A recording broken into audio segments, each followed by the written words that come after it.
وہ اس نتیجے پر پہنچ چکے ہیں کہ کربلا میں صرف 72 تھے، مگر 72 سینے تھے، مگر ہر سینے میں ایک دل دھڑک رہا تھا۔ 72 سینے تھے، ہر سینے میں ایک دل دھڑک رہا تھا۔ 72 منہ تھے، ہر منہ میں ایک ہی زبان بول رہی تھی۔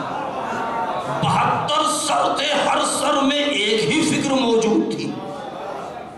اس کو ڈر ہے اس بات کا کہ کل 72 نے مل کے ایک زبان ہو کر کے کہہ دیا تھا لبیک یا حسین۔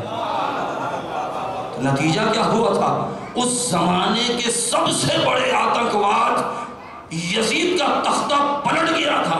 کہیں ایسا نہ ہو کہ انہیں 72 کی پیروی کرتے ہوئے آج اگر لاکھوں ایک ساتھ زبان ہو کر کے کہہ دے لبیک یا حسین تو ہمارا کیا ہوگا؟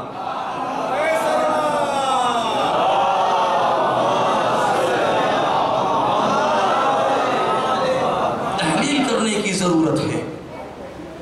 منبر پر آئیں، منبر کا اپنا فرض ہے، فرش اعضا کے اپنے شرائط ہیں۔ یہاں ہم آئیں تو ہمارے پاس جو امانت ہے ہم یہ نہ دیکھیں یہ نیچے والے کیا چاہ رہے ہیں، ہم یہ دیکھیں ہم سے اوپر جو ہے وہ کیا چاہ رہا ہے۔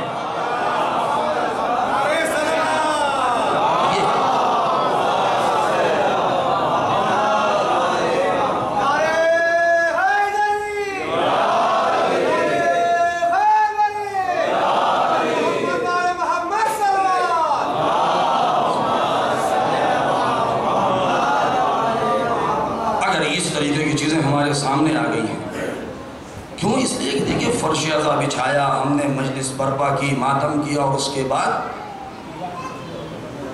بہت سے ایسے مسائل ہیں کہ ہم لوگوں کو دعوت دیتے ہیں، کہتے ہیں ہاں بھائی ہم نے بچھائی ہے، لیکن اس کا یہ مطلب نہیں ہے کہ ہم نے حقیقت میں بچھائی ہے۔ یہ کسی کی امانت ہے کہ جو ہمارے ہاتھوں میں ہے، بغیر کمی بیشی کے۔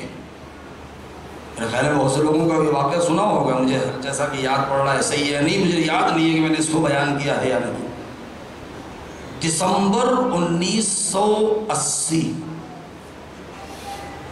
1980 میں اسرائیل کے کیپٹل میں، پائے تخت دارالحکومت میں ایک کانفرنس کی بنیاد ڈالی گئی تھی، اور اس کا مقصد یہ تھا کہ ہمیں یہ پتہ لگانا ہے کہ یہ مشت بھر انسان، مٹھی بھر لوگ آج دنیا میں اتنے باعزت کیسے ہیں،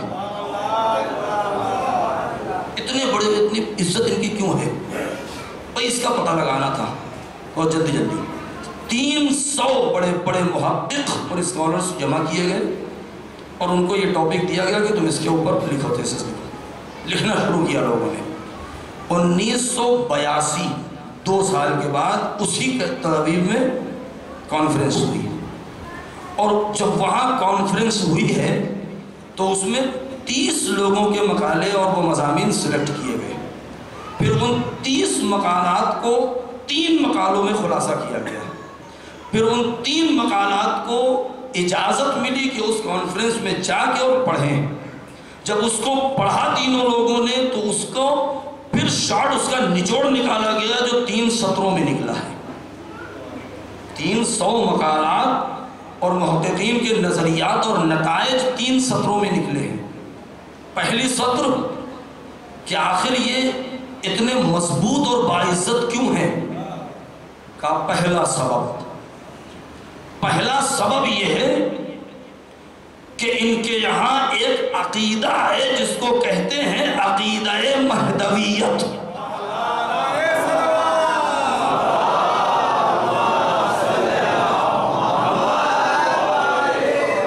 اس لیے کہ میدان میں قافلے میں چلتے ہوئے لاوارث بچے پھٹکتے ہیں، جن کی انگلیاں باپ کے ہاتھ میں ہوتی ہیں وہ گم نہیں ہوتے، جن کا کوئی سرپرست ہوتا ہے وہ بچے گم نہیں ہوتے۔ ان کا عقیدہ مہدویت ہے۔ ساری قومیں آزاد ہیں، ان کا کوئی سرپرست نہیں ہے۔ اس قوم کا ایک سرپرست پردہ غیب میں موجود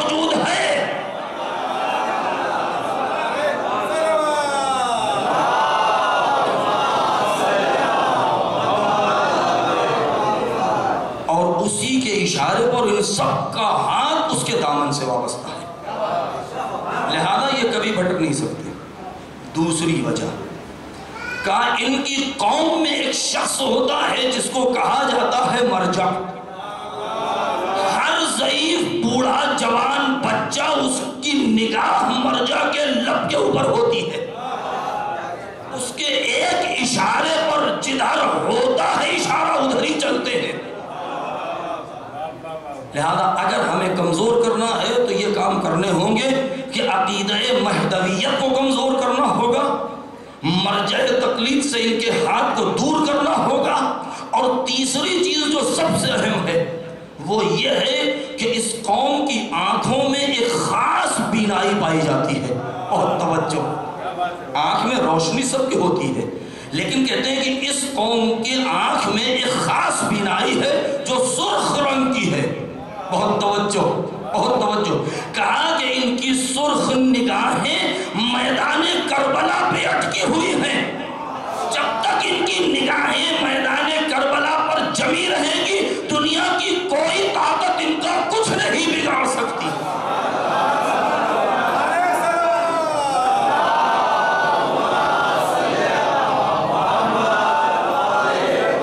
لہذا ضرورت ہے کہ یہ تین چیزیں ان کے یہاں تبدیل کر دی جائیں، پھر یہ کمزور ہو جائیں گے۔ یہ جوانوں ہوشیار، بہت ہوشیاری کی ضرورت ہے۔ بس ایک چیز ہم اپنے ذہن میں رکھیں کہ یہ امانت ہے، خیانت نہ ہونے پائے۔ بس ہم نے اتنا کر لیا، پھر ہم نے حق ادا کر دیا۔ بس آج کی جو تاریخ ہے، جناب زینب سلام اللہ علیہ، سید سجاد اور اہل حرم، ایک جملہ کہوں، رونے کے لیے آمادہ ہے آپ۔ حقانیت کی ایک عظیم دلیل، دنیا میں کوئی بھی قیدی، خاص طور سے شریف انسان، جو چور ڈکیت ہوتے ہیں اور اوباش اور عاصل ہیں، ان کی بحث نہیں ہے۔ زمانہ تو یہ ہے اگر کسی ایسے خراب انسان کو جو عراضل و اوباش اور چور ڈکیت ہے، اگر ان کو بھی پولیس پکڑ کے لے جاتی ہے تو وہ بھی سر جھکا کے چلتے ہیں، کوئی پہچان نہ لے۔ بہت توجہ چاہتا ہوں کہ کہیں کوئی پہچان نہ لے کہ یہ کون ہے، جبکہ وہ جانتا ہے کہ ہم بدنام زمانہ ہیں، اس کو پتا ہے کہ ہمیں سب جانتے ہیں کہ ہم کتنے برے ہیں، پھر بھی سر جھکا کے جاتا ہے۔ اور اگر کوئی شریف انسان کسی بیجا جرم میں، الزام میں پکڑ لیا جائے، حق پر ہو لیکن دھوکے میں پکڑ لیا جائے، تو اس کی غیرت تقاضا نہیں کرتی اس بات کا کہ وہ سر اٹھا کے چلے۔ کیوں؟ اس لیے کہ کہیں لوگ یہ نہ سمجھ جائیں کہ اچھا یہ صاحب اور یہ گرفتار ہوئے ہیں۔ حقانیت کی دلیل دیکھیں، کیا آل محمد سے زیادہ شریف بھی کوئی دنیا میں گزرا ہے؟ کیا اہل بیت سے بھی زیادہ غیرت مند کوئی اس آسمان کے نیچے اور زمین پر رہا ہے؟ نہیں رہا۔ ارے جس کے در سے شرافت کی بھیک بڑھتی ہو، جہاں لوگ عزت بڑھانے کے لیے جس در پر سلام کرنے جاتے رہے ہوں، قسم ہے قداست کربلا کی، 10-11 محرم سے لے کر کے شام تک راستے میں جب بھی کسی نے پوچھا ہے آپ کون ہیں، کبھی سر نہیں جھکا لیا۔ جب بھی پوچھا آپ کون ہیں، چوتھے امام نے کہا میں علی ابن الحسین ہوں۔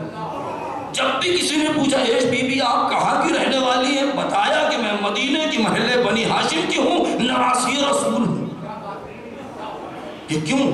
اس لیے کہ اس بات کا یقین ہے کہ ہم جو مشن لے کے چلے ہیں، قیدی بن جائیں، قید کرنے والا ذلیل ہو جائے گا، قیدی ذلیل نہیں ہو سکتے۔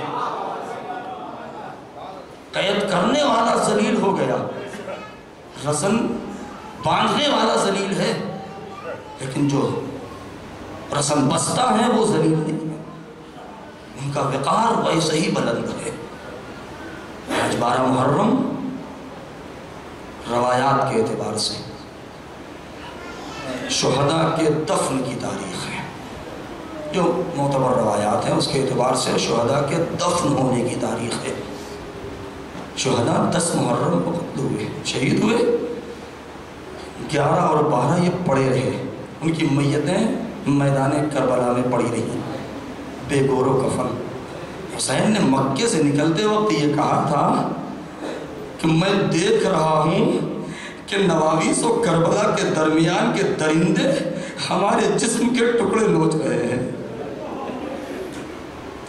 یعنی امام نے پہلے ہی اس بات کو بتا دیا تھا.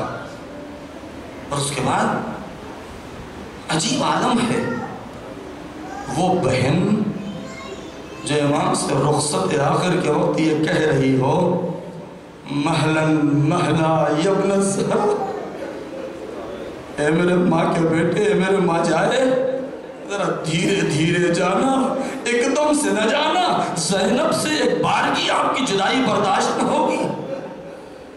یہ زینب کی فریاد ہے. اور اے بھیا مڑ مڑ کے دیکھتے جانا. ہائے وہ زینب کہ جو اتنے اس انداز سے اس نے پوری زندگی دیکھا. جناب زینب کی کیا عمر تھی کربلا میں؟ کتنے سال کی تھی؟ اپنے بھائی سے کتنا چھوٹی تھی؟ سب جاننے کی ضرورت ہے. امام حسین علیہ السلام کی عمر 57 سال کی تھی. 2 سال جناب زینب چھوٹی ہیں، یعنی کم سے کم 55 سال کی عمر ہے. شادی بھی ہوئی تو اسی شرط کے ساتھ کہ اگر حسین کبھی مدینہ چھوڑ کے جائے تو عبداللہ منع نہیں کرو گے. زینب کربلا آ گئی. جناب علی اکبر کی ولادت کے بعد جب آغوش میں اٹھایا ہے زینب نے، پھر نہیں دیا. یہی وجہ ہے کہ جب کڑیل جوان آیا تھا تو کہا تھا کہ اے میرے لال تجھے کیسے اجازت دے دوں؟ کیا اسی دن کے لیے 18 سال تک چکیاں پیس کے پالا تھا؟ ہائے وہ زینب جب اسیر ہو کر کے 11 محرم کو چلی ہوگی اور ایک مرتبہ شہداء کے لاشوں کے اوپر نظر پڑی ہوگی تو تاریخ کہتی ہے کہ جب یہ لٹا ہوا قافلہ مقتل سے جان بوجھ کے گزارا گیا تھا اور ایک مرتبہ اپنے بھائی کی بے گور و کفن میت کے اوپر نظر پڑی تو کیا دیکھا؟ کیا دیکھا؟ سید سجاد کے چہرے کا رنگ متغیر ہو گیا، بدن میں راشا ہے. وہ زینب کہ جو اتنا نازک دل ہے کہ اپنے بھائی کی جدائی برداشت نہیں ہو رہی ہے.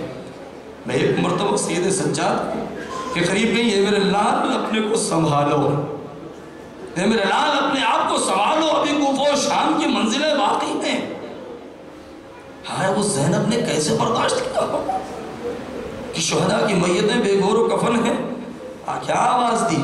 صلی علیہ ملیک السماء وہذا حسین کا مرمل بالدماء. اے نانا، ارے آپ کی میت پر آسمان کے فرشتوں نے نماز پڑھی، لیکن یہ آپ کا لال ارے بے گور و کفن پڑا ہے. ہائے یہ بہن اتنی مجبور کہ اپنے بھائی کو کفن بھی نہیں دے سکتی. یہ کہہ کے زینب آگے گزر رہی ہے. اجرکم علی اللہ. یہ لٹا ہوا قافلہ کوفے پہنچا.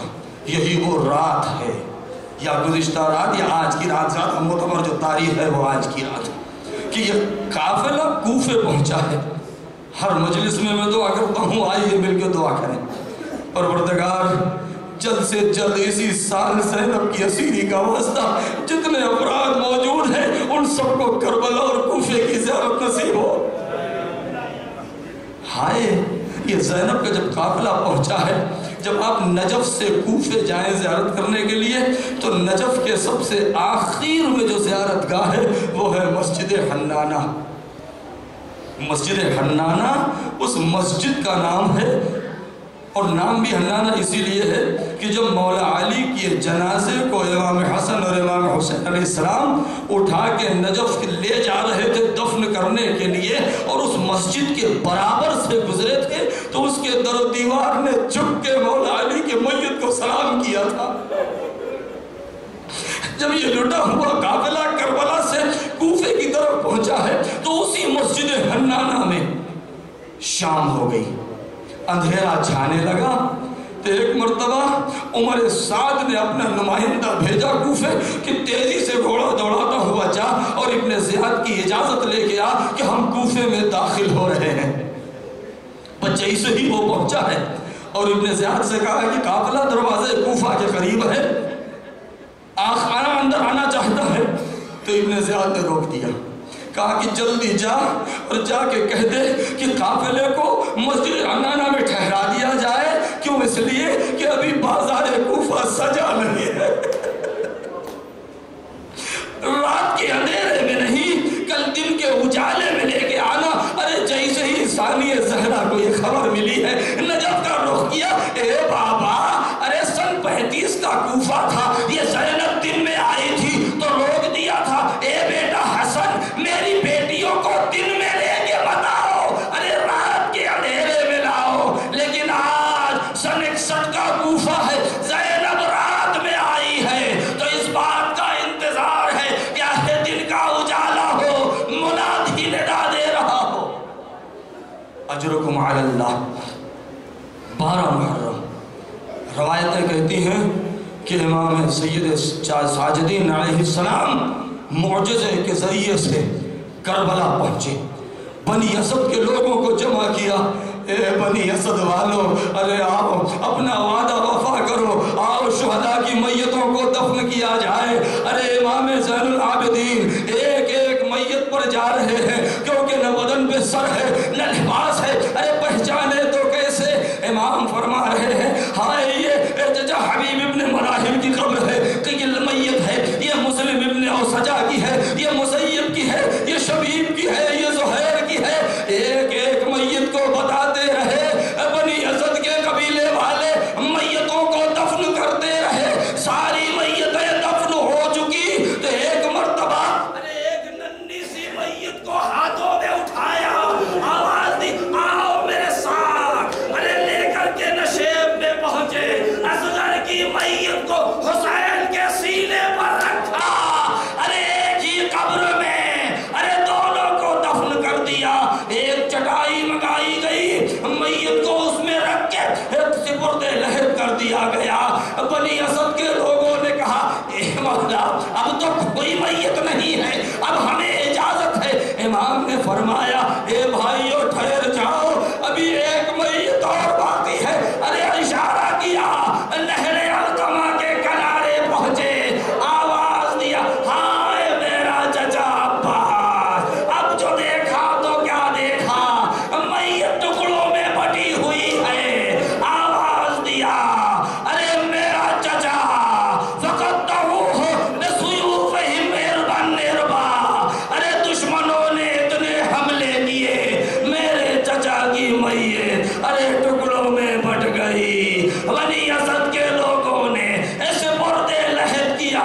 امام نے شکریہ ادا کیا، آواز دی اے بنی اسد کے لوگوں، ارے جب بھی کوئی زائر آئے 3 دن تک مہمان رکھنا. کسی کو اس بات کا احساس نہ ہو ہم پردیسی ہیں. ہائے حسین غریب الوطن دنیا سے گئے، اپنے زائروں کو غریب الوطن نہیں دیکھنا چاہا. انا للہ وانا الیہ راجعون. وسيعلم الذين ظلموا أي منقلب ينقلبون. الہی بحق الزہرا وابیہا وبعلہا وبنیہا والسر المستودع فیہا. پڑھنے والے ہمارے اس مختصر سے عمل کو قبول فرما. جتنے بھی خادمین عزا ہیں جنہوں نے اس فرش عزا کو ہمارا کرنے میں زحمتیں برداشت کی، پروردگار ان کی توفیقات میں اضافہ فرما. پالنے والے جو پریشان حال ہیں ان کی پریشانیوں کو دور فرما. پروردگار جو مریض ہیں ان کو شفائے کامل عطا فرما. جو بے اولاد ان کو صاحب اولاد فرما. پروردگار ہمیں ہمارے امام کے نقش قدم پر چلنے کی توفیق مرحمت فرما. ہمارے امام کے ظہور میں تعجیل فرما. ہمیں ان کے ناصروں میں شمار فرما. ماتم حسین.